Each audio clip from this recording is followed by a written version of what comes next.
pay duux. alors gis nga faay bu si amee. ça va servir à rien. parce que li gën a am solo. c'est social boobu lay jëm. parce que du am moyen de contrôle. très bien doyen et ci parti boobu mu nekk muy kiiraay duñ ci yem mais dañuy wax ci les élections territoriales mooy débat bi présentement le FDR le parti PASTEF et récemment même APR beneen bi sax la société civile j'ai vu Adama Gueye Mamadou Ndoye 43 organisations de la société civile yu def conférence de presse pour demander au président de la République de fixer la date des élections territoriales mais ñeneen ñoo xam ne dañu far ci kawam nag nee nañu da ngeen a yàqamti.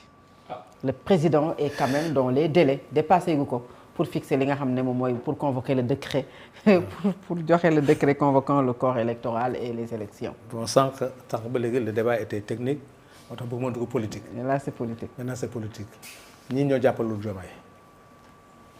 Ah oui. Politiquement il n'est pas le président et il n'est pas le Sénégal c'est la course vers quoi? En sciences politiques, on va tous apprendre. Hein? On crée un parti pour conquérir le pouvoir et le conserver. Le PASTEF et ses alliés ont conquis le pouvoir et sa conservation, on donne ça aux gens de l'APR ak ñeneen. Kooku ban science pour ko mën jàngale kooku mën a expliquer les gens un seul objet contre Ousmane Sonko. On ne te parle pas de programme parce que le programme de Diomaye ñun ñoo ko défendre ci plateau yi ñun ñoo dem ci plateau yi yëpp. Tous les programmes du gouvernement c'est nous qui l'avons défendu amul fenn fu ñu attaqué président Diomaye on a dit que tout est bien boo demee Samba Tall qui était avec eux c'était lui le président xam nga ko ba tey jii boo ko da koy défendre bien que tout énergie avec les Birame Souleye sur le plan agriculture sport tout on l'a porté on l'a défendu et puis ñoom ñu ne ñun on n'a pas protégé ils viennent avec Diomaye pour le protéger.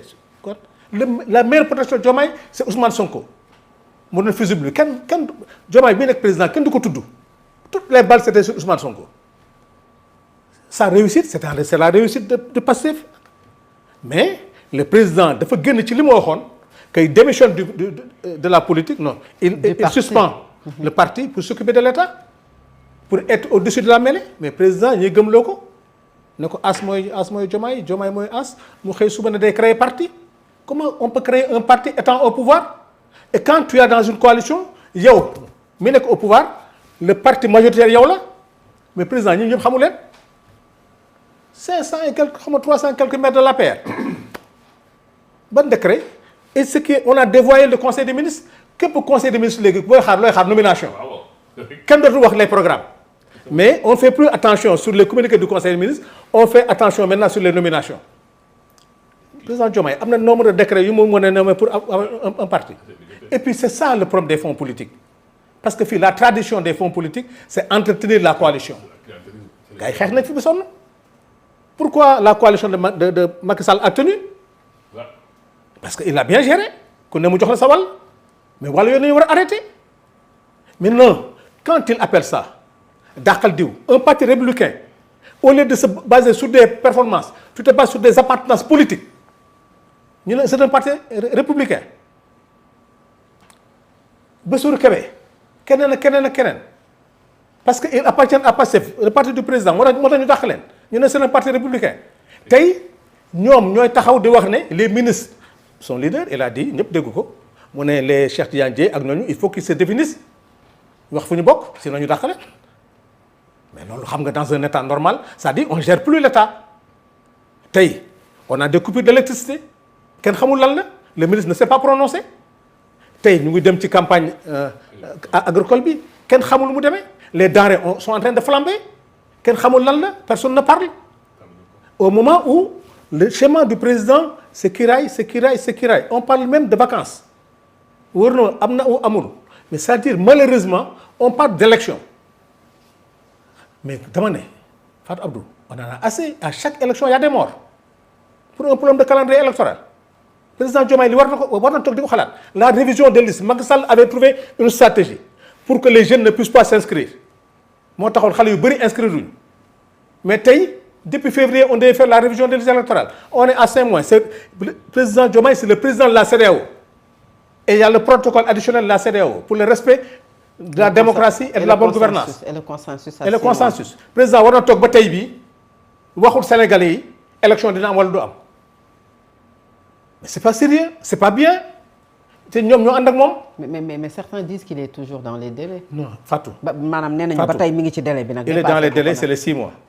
à 150 jours on doit convoquer. 150 jours. le corps on doit convoquer le corps pour fixer le montant. Fatou Abdou dans une année électorale la révision elle est exceptionnelle. oui. te xam ne révision exceptionnelle combien de temps.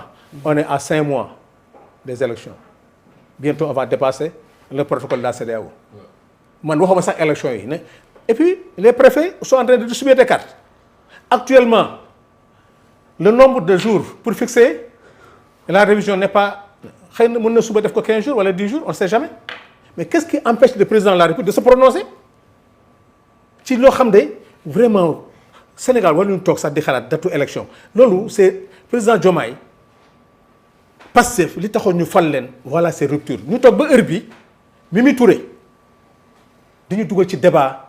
xam nga ñun ñëpp sommes des hommes de droit xam nga mu ngi wax ci registre bi on a beau écrire mais l'exposé des motifs duñ ko lire jamais ci àddina et pourtant c'est de grands légistes qui ont écrit ces lois mais amul benn loi bu ndàkk quand Mimi Touré dit que la 5e année mu koy def année civile xam nga interprète moo lu baaxul te boo ko defee année civile moo gën a grave parce que les élections sont tenues en 2022 2023 2024 2025 2026 kon baaxul c'est l'année du mandat donc bu ko bëggee fël mooy mu ngi dugal Macky Sall mu ngi dugal Diomaye ci report donc cela veut dire que vous ne l'aidez pas xam nga nit kaddu moo koy surtout pour vous les jeunes gis nga man far garaawul mais par la moo bon surtout man dama am ñu ci dee am ñu ci gaañu ma sonn ci sama loxo bi yàqu ci parce que lan ay détails élection locale président pare na parewul tout le monde sait que président ni mu demee nii scientifiquement président parti bi mu yor mënul dem élection mënul gagner kenn. plus de 300 maires la àndal. ànduñoo kenn monsieur Dione plus de 300 maires la àndal. keroog bi Macky Sall wootee am na maire yu demoon yu wuyu ji Macky ba pare wuyu ko moom. ñooñu xam nañu yóbbu gëmuñu Diomaye mënuñu ko gëm parce que amuñu moom benn affinité ñenn ñi dañoo contre Ousmane Sonko ñenn ñi dañuy ngarale ñenn ñi c'est des dossiers qui sont là-bas mais gëmuñu xam nga ku ma gëm bu ne Abdourahmane ne ñooñu c'est des alliés qui étaient nous avec nous am na lu leen metti d'accord loolu je peux comprendre mais tey qu'on fasse appel pour la conservation du pouvoir des gens yoo xam ne tey dàqal Ousmane Sonko dàqal waa Pastef mais moi j'ai mal je me suis battu pourquoi et donc la politique au Sénégal nii na daan tamit terminé qu'on prenne l'argent du pays pour donner ça aux politiciens parce que président Diomaye parte Kiraay mënul am fu ma jëlee xaalis ils ne cotisent pas ils ne sont pas encore organisés fu ñu jëlee xaalis pour organiser tout cela fan lañ ko jëlee je leur pose la question cela veut dire que pour aller aux élections ils vont prendre l'argent les maires là qui viennent d'arriver c'est eux qui vont cotiser ñii ñëw yëpp koo ci gis mu ne la saa waay te ma waatal la ci alxuraan. Fatou ku ne proposé nan la bu doon teraanga rek ñu dem. ñëw nañ vers vous. mais oui mais pour lan après. pour Biscuiterie sûrement wala. non mais Fatou pour lan après man à mon âge Fatou lu ne nga am ko ci àddina même bu dul loolu tey y a des gens yoo xam ne tey 20 ans 15 ans ils sont dans l'opposition Abdoulaye Wade pour arriver au pouvoir il a fait 24 ans. 26 ans. waaw am ñu dee am dem prison président Macky Sall bi. noonu président Diomaye il a fait 11 mois en prison. avec 87 morts. 11 mois te deful dara dul benn tweet. c'était le mérite de président Diomaye sax mënoo ko xam. comment cet homme a eu du mérite. parce que daf ko xeex daf ko ñafe. à un moment les plus difficiles. il a porté un combat noble. comment ce président peut se tourner aujourd'hui parce que am na problème ak tel il laisse tout le parti là-bas. dem jël ñoo xam ne tey ñoo ñëwoon saaga mu ñoo ñëwoon dóor. quand je vois le directeur du port. que je respecte.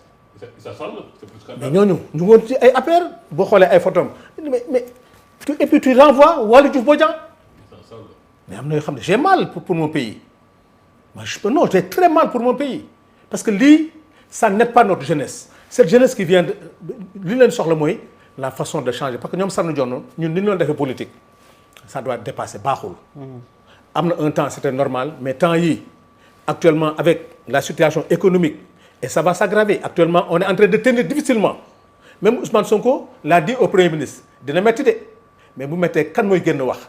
Tout le monde sait que l'État se bat pour maintenir le prix. Difficilement. Ku nek ya nga. Aujourd'hui, la Banque mondiale nous a prêté l'argent ñuy teub di fecc. Après, l'argent va aller où après? Lolu motax moi ce que j'invite le président na convoquer élection locale ku mun def décembre. Yéen moom pare ngeen wala? waaye pare ñi duñu am dara xañu si kan. xam nga nag xeeb. xam nga la mooy xeeb bi. xal. kaay ma wax lu ko la mooy xeeb bi. parce que tamit na kenn génn jaay carte 200 francs génn ci mbedd bi Fatou Abdou y a un seul parti boo xam ne tey moo fi nekk. je ne parle pas de l'électorat je dis un seul parti qui est là. en science politique.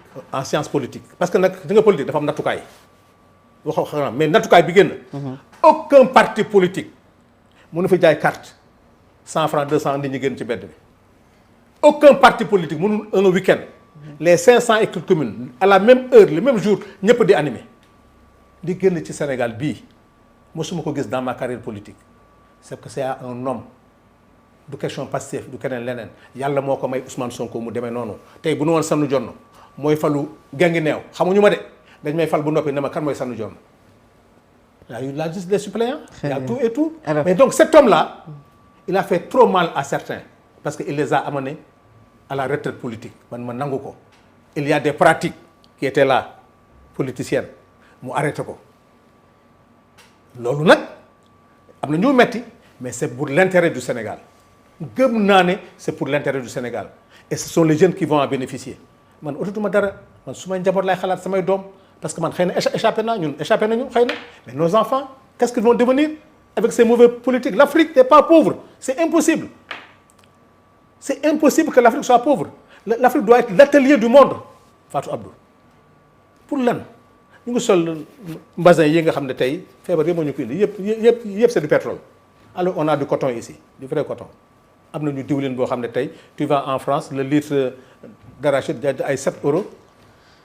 Hein? Beaucoup de ressources. Beaucoup de ressources. Bien sûr. Bien Donc sûr. moi, ce que j'invite tous les partis politiques, nañu fàtte Ousmane Sonko, c'est pas le débat.